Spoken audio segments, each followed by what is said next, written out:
नमस्कार दोस्तों, हमने अपने पिछले वीडियो में बात की थी एलआईसी की जितनी पॉलिसीज होती हैं और म्यूचुअल फंड, इन दोनों के डिफरेंस के बारे में। और हमने ये भी बात की थी कि आपको इन दोनों में से कौन सा चूज करना चाहिए अपने इन्वेस्टमेंट के लिए और कौन सी आपके लिए बेस्ट है आपकी रिक्वायरमेंट के हिसाब से। और साथ ही हमने ये भी डिस्कस किया था कि एलआईसी या इंश्योरेंस जो होती है, एलआईसी जो अपने प्लान बेचती है, वो प्योरली इंश्योरेंस होते हैं, ना कि इन्वेस्टमेंट होते हैं। जबकि म्यूचुअल फंड्स जो होते हैं, वो प्योरली इन्वेस्टमेंट ओरिएंटेड होते हैं, यानी कि ये प्योर इन्वेस्टमेंट होते हैं, इसमें कोई इंश्योरेंस का कंपोनेंट नहीं होता है। लेकिन फिर भी बहुत सारे लोग यही गलती करते हैं कि वो जो इंश्योरेंस है, एलआईसी के द्वारा जो बीमा या पॉलिसी बेची जाती है, उसको एज ए इन्वेस्टमेंट मान के चलते हैं और उसको खरीद लेते हैं, उसको एज ए इन्वेस्टमेंट कंसीडर करते हैं। और ये आपको ध्यान रखना है यहाँ पे कि इंश्योरेंस और इन्वेस्टमेंट दो अलग अलग चीजें हैं और इन दोनों को कभी भी आपको मिक्स नहीं करना है। जब भी आपको इंश्योरेंस चाहिए तो आप प्योरली इंश्योरेंस का प्लान लीजिए, और आपको इन्वेस्टमेंट करना है तो प्योरली आप इन्वेस्टमेंट कीजिए। ऐसा कोई प्लान मार्केट में अवेलेबल नहीं है जहाँ पे आपको इंश्योरेंस और इन्वेस्टमेंट दोनों एक साथ मिल सके। और जो भी प्लान अवेलेबल भी है तो उसमें ग्राहक को इतना कुछ ज्यादा फायदा होता नहीं है। तो मेरी यही राय रहेगी कि आप इंश्योरेंस के लिए प्योरली इंश्योरेंस के लिए जाइए और इन्वेस्टमेंट के लिए अलग से इन्वेस्टमेंट कीजिए। और हम इस वीडियो में आज बात करेंगे कि क्यों आपको इंश्योरेंस प्लस इन्वेस्टमेंट बोल के जो एलआईसी के प्लान है या कोई भी बाकी अलग कंपनीज के प्लान है, वो जो आप खरीदते हैं मार्केट से, उनका क्या नुकसान है और आपको इनमें से दोनों में से, एलआईसी में से और म्यूचुअल फंड में से, कौन सा सेलेक्ट करना चाहिए और क्यों सेलेक्ट करना चाहिए। और ये वीडियो आपको और अच्छे से समझ आ सके, इसलिए कंपेयर करने के लिए हम लोग इसमें एलआईसी का जो अभी नया प्लान लॉन्च हुआ है, न्यू जीवन आनंद, उसका कैलकुलेशन यूज करेंगे। और साथ ही साथ हम लोग इसमें जो म्यूचुअल फंड की एसआईपी की कैलकुलेटर का भी यूज करेंगे। और दोनों को कैलकुलेशन का यूज करके उसको कंपेयर करके देखेंगे कि एज ए इन्वेस्टमेंट आपके लिए एलआईसी की पॉलिसी बेटर है या म्यूचुअल फंड। तो हमने यहाँ पे एलआईसी का न्यू जीवन आनंद प्लान का कैलकुलेटर यूज किया है। हमने एलआईसी की ऑफिशियल वेबसाइट से यूज किया है। इसमें आप देख सकते हैं कि हमने जो यहाँ पे प्लान जो लिया है उसमें जो एंट्रीज डाली है, वो उसमें बेसिक सम एश्योर्ड जो हमने डाला है वो 15 लाख रुपए का डाला है, यानी हमको 15 लाख रुपए की पॉलिसी चाहिए। और हमने 15 लाख रुपए की पॉलिसी के हिसाब से जो पॉलिसी का टर्म डाला है, यानी कितने साल तक हमारी पॉलिसी कंटिन्यू करनी है हमको, वो 20 साल का डाला है, यानी 20 ईयर्स तक हम लोग पॉलिसी का जो पेमेंट है वो करेंगे और प्रीमियम पे करेंगे 20 साल तक। तो उसके हिसाब से अगर हम देखते हैं तो मंथली जो इसका ईएमआई आता है वो लगभग 7,086 रुपए आता है। ये मंथली ईएमआई है। और अगर आप ईयरली पेमेंट करने की ऑप्शन ट्राई करते हैं या चूज करते हैं तो आपको 83,000 समथिंग रुपए आपको एक साल में देने पड़ेंगे। तो पॉलिसी डॉक्यूमेंट के हिसाब से हम लोगों ने 15 लाख रुपए का पॉलिसी लिया है और 15 लाख की पॉलिसी को हमने 20 साल तक पेमेंट करना है, यानी 20 साल का हमारा टर्म रहेगा। और उस पर्टिकुलर पॉलिसी के लिए हम लोगों को जो प्रीमियम पड़ रहा है, एनुअल प्रीमियम जो है, यानी एक साल में अगर हम एक बार प्रीमियम पे करते हैं तो जो एनुअल प्रीमियम हमारा रहेगा 15 लाख की पॉलिसी के लिए, वो 83,000 लगभग रहेगा, यानी 83,243 रुपए। और अगर हम मंथली पेमेंट करते हैं, यानी हर महीने प्रीमियम पे कर देते हैं, तो उस केस में हमारा जो प्रीमियम बैठेगा वो 7,086 रुपए के करीब बैठेगा।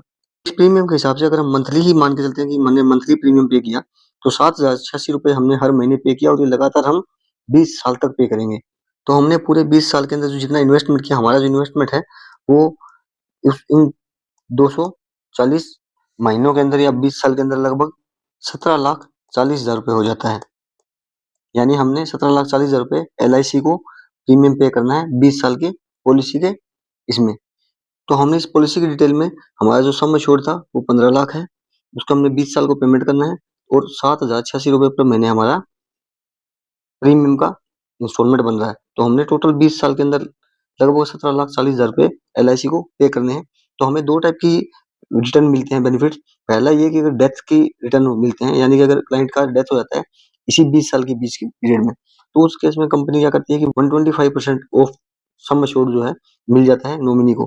तो यहाँ पे सम एश्योर्ड 15 लाख है, तो 15 लाख का 125%, यानी अगर डेथ हो जाती है क्लाइंट के बीच में, तो कंपनी जो है 18,75,000 रुपए नॉमिनी को डाल देगी। लेकिन अगर क्लाइंट सर्वाइव कर जाता है और 20 साल के बाद जब मैच्योर होती है पॉलिसी, तो उस केस में क्या होता है कि क्लाइंट को सम एश्योर्ड बेनिफिट मिलता है 15 लाख रुपए का, प्लस बोनस मिलता है, टर्मिनल बोनस 12,60,000 रुपए का, और साथ में एफए भी मिलता है, ये भी एक बोनस होता है। तो सब मिलाकर अगर आप सर्वाइव कर जाते हैं तो 28,65,000 रुपए आपको मिल जाएँगे। यानी कि अगर आप एलआईसी की पॉलिसी परचेज़ करते हैं 15 लाख रुपए की और 20 साल तक पेमेंट करते हैं 7,086 रुपए पर महीने के हिसाब से, तो आपको फाइनल में 28,65,000 रुपए एलआईसी कंपनी दे देगी। यानी आपके इन्वेस्टमेंट किए हुए 17,40,000 रुपए के बदले में आपको 30 साल के बाद में, यानी 20 साल का आपका टर्म रहेगा, 20 साल तक आप लगातार 7,086 रुपए हर महीने इन्वेस्ट करेंगे एलआईसी में, तो आपको 28,65,000 रुपए मिलेंगे। तो इसको अगर हम कैलकुलेट करते हैं तो हमारा जो इंटरेस्ट रेट मिलता है, यानी हमें किस रेट ऑफ इंटरेस्ट के साथ में एलआईसी ने पैसा वापस किया, वो लगभग पड़ता है 5% के हिसाब से। यानी कि हमारा एलआईसी में अगर हम एज ए इन्वेस्टमेंट लेते हैं तो हमें जो एलआईसी वापस दे रही है पैसा 20 साल के बाद, वो सिर्फ 5% एनुअल के हिसाब से पैसा वापस कर रही है। अब अगर सेम हम इनपुट लेकर म्यूचुअल फंड की एसआईपी के बारे में बात करें कि मान लें उतना ही पैसा हम अगर म्यूचुअल फंड में किसी भी म्यूचुअल फंड की एसआईपी करते हैं, यानी कि जैसे हमने एलआईसी का प्रीमियम पे किया था 7,086 रुपए हर महीने के हिसाब से, उसी को हम एसआईपी कर देते हैं म्यूचुअल फंड में, 7,086 रुपए की एसआईपी करते हैं और 20 साल तक पे करते हैं, तो हमारा जो इन्वेस्टमेंट अमाउंट सेम रहेगा 17,40,000 रुपए। और हमने यहाँ पे म्यूचुअल फंड का जो रेट ऑफ इंटरेस्ट माना है, जो हमको रिटर्न मिलने वाला है, वो लगभग 12% माना है, जो कि अगर आप लॉन्ग टर्म के लिए, मैं बार बार बोलता हूँ, लॉन्ग टर्म अगर आप इन्वेस्टमेंट कर रहे हैं, यानी 10 साल से ज्यादा कर रहे हैं, तो 12% आराम से कोई भी म्यूचुअल फंड दे देता है। और इवन अगर आप 20 साल के जाए तो 12% से ज्यादा, ये 14% तक भी जा सकता है और उससे भी ज्यादा जा सकता है। लेकिन हम एक कंजर्वेटिव रिटर्न लेने के लिए सिर्फ 12% का रिटर्न हमने माना है। तो इस केस में हमारा जो फाइनल अमाउंट हमको मिलेगा वो हमारा इन्वेस्टमेंट अमाउंट और रिटर्न मिलेगा। और अगर इस रेट ऑफ इंटरेस्ट के साथ हमें जो रिटर्न मिलता है वो लगभग 53,79,000, यानी 53,79,000 रुपए हमको रिटर्न मिलता है। तो हमको जो फाइनल अमाउंट मिलेगा वो लगभग 70,80,000 रुपए के करीब मिलेगा, रिटर्न प्लस इन्वेस्टेड अमाउंट जो 17,40,000 रुपए है उसको मिला के। अभी अगर हम सेम आप कंपेयर कर सकते हैं एलआईसी और म्यूचुअल फंड की एसआईपी में, कि एलआईसी में हमें जो फाइनल अमाउंट मिला था इतना इन्वेस्टमेंट करने के ऊपर 20 साल में, वो हमको लगभग मिला था 28,65,000 रुपए। लेकिन वही वो म्यूचुअल फंड की एसआईपी जब हम करते हैं सेम पैसे की सेम ईयर्स के लिए, तो हमको लगभग 70,80,000 रुपए मिल रहा है।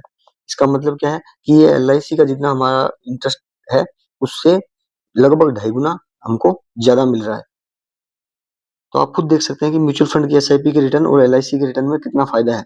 और यहाँ पे फर्क क्यों पड़ रहा है? क्योंकि यहाँ पे हमने जो रिटर्न डाला है वो 12% माना है, जबकि एलआईसी ने हमको जो रिटर्न दिया था वो 5% का देता है, जबकि यहाँ पे हमने कम से कम 12% माना है। जबकि अगर हम इसी को 14% मानते हैं, जो कि आराम से मिल जाएगा अगर 20 साल से ज्यादा अगर आप इन्वेस्टमेंट करते हैं तो अगर हम 14% मानते हैं तो यही जो रिटर्न है हमारा टोटल 70 लाख रुपए, ये बढ़कर 93 लाख रुपए हो जाता है, यानी 20-22 लाख रुपए और बढ़ जाते हैं। तो देख सकते हैं कि आप एलआईसी और म्यूचुअल फंड की एसआईपी में कितना फर्क है। अब जब हमने रिटर्न की बात की तो सिंपल सबको समझ आता है कि म्यूचुअल फंड की जो एसआईपी है वो सबसे बेस्ट है एलआईसी के मुकाबले में। लेकिन यहाँ पे सभी लोगों के दिमाग में एक क्वेश्चन और आता है जब भी वो एलआईसी की तरफ जाते हैं या म्यूचुअल फंड की तरफ नहीं जाते हैं, और जो आना जायज भी है, कि म्यूचुअल फंड में ठीक है रिटर्न ज्यादा होता है, लेकिन एलआईसी में हमको इंश्योरेंस भी मिलता है। इंश्योरेंस यानी सम एश्योर्ड, अगर हमको कुछ हो गया, हमारी डेथ हो गई, तो उस केस में एलआईसी क्या करती है, उस पॉलिसी जो हमने न्यू जीवनानंद का एग्जाम्पल लिया, उस केस में एलआईसी हमको 15 लाख रुपए से 125% यानी लगभग 18 लाख रुपए हमारे नॉमिनी को दे देती है, अगर हम इस 20 साल के अंदर कभी भी हमारी डेथ हो जाती तो। लेकिन म्यूचुअल फंड में जब आप इन्वेस्टमेंट करते हैं तो आपको कोई भी इंश्योरेंस नहीं मिलता है। तो इस केस में एलआईसी और म्यूचुअल फंड में बड़ा डिफरेंस आता है। तो यहाँ पे लोग हद से ज्यादा कंजर्वेटिव हो जाते हैं और एलआईसी की तरफ चले जाते हैं, कि कम से कम वहां पे सरकार जो घर के परिवार के लिए 18 लाख रुपए तो एलआईसी हमको दे रहा है। लेकिन यही एक मेन क्रक्स है और ये इंपॉर्टेंट बात है समझने वाली, कि यहाँ पे फिर वही बात आती है कि इंश्योरेंस और इन्वेस्टमेंट दोनों अलग अलग चीज है। तो यहाँ पे आपको पहले तो एज ए इन्वेस्टमेंट देखना चाहिए। As a investment mutual fund का जो इन्वेस्टमेंट है वो एलआईसी से लगभग 2.5 गुना ज्यादा आपको रिटर्न दे रहा है। तो इन्वेस्टमेंट के लिए आप म्यूचुअल फंड में जा सकते हैं। लेकिन जहां तक बात रही इंश्योरेंस के लिए, तो क्योंकि म्यूचुअल फंड में इंश्योरेंस नहीं होता है, तो इसलिए आपको एलआईसी में कोई पॉलिसी इंश्योरेंस लेने के बजाय आप प्योर इंश्योरेंस के लिए जाइए। और प्योर इंश्योरेंस से मेरा मतलब टर्म इंश्योरेंस से है, यानी आप कोई भी टर्म इंश्योरेंस कर लीजिए। टर्म इंश्योरेंस में आपको आसानी से जितना इंश्योरेंस चाहिए आप कर सकते हैं और आपकी जो पॉलिसी का प्रीमियम है वो बहुत कम पड़ेगा।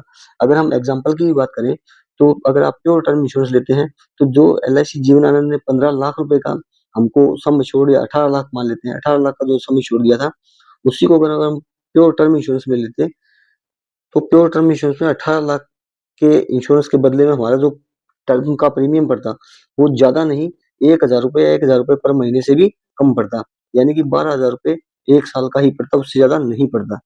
तो आप चाहें तो इन्वेस्टमेंट के लिए म्यूचुअल फंड में जा सकते हैं और बचे हुए पैसे से आप बहुत ही जो छोटा अमाउंट बचता है, उससे आप 1,000 रुपए पर महीने से इससे एक अलग टर्म इंश्योरेंस लेके आप दोनों काम कर सकते हैं। यहाँ पे इन्वेस्टमेंट आप अलग कीजिए और जो इंश्योरेंस आपका पार्ट अलग कीजिए। इससे आपका दोनों तरफ से बेनिफिट होगा। लेकिन लोग मैक्सिमम यही गलती करते हैं कि एलआईसी की पॉलिसी परचेज़ कर लेते हैं, जहाँ पे उनको ना तो इंश्योरेंस में ज़्यादा प्रीमियम मिल पा इंश्योरेंस का जो क्लेम मिलता है या सम एश्योर्ड मिलता है, वो बहुत ही कम मिलता है और रिटर्न में जो पैसा मिलता है मैच्योरिटी पे, वो भी कंपैरेटिवली बहुत कम होता है। और ये आपको इस एग्ज़ाम्पल के साथ समझ आ गया होगा। तो उम्मीद है कि आपको यहाँ समझ आया होगा कि आपको एलआईसी और म्यूचुअल फंड की एसआईपी में से कौन-सा प्लान अपने इन्वेस्टमेंट और इंश्योरेंस के लिए चूज़ करना चाहिए।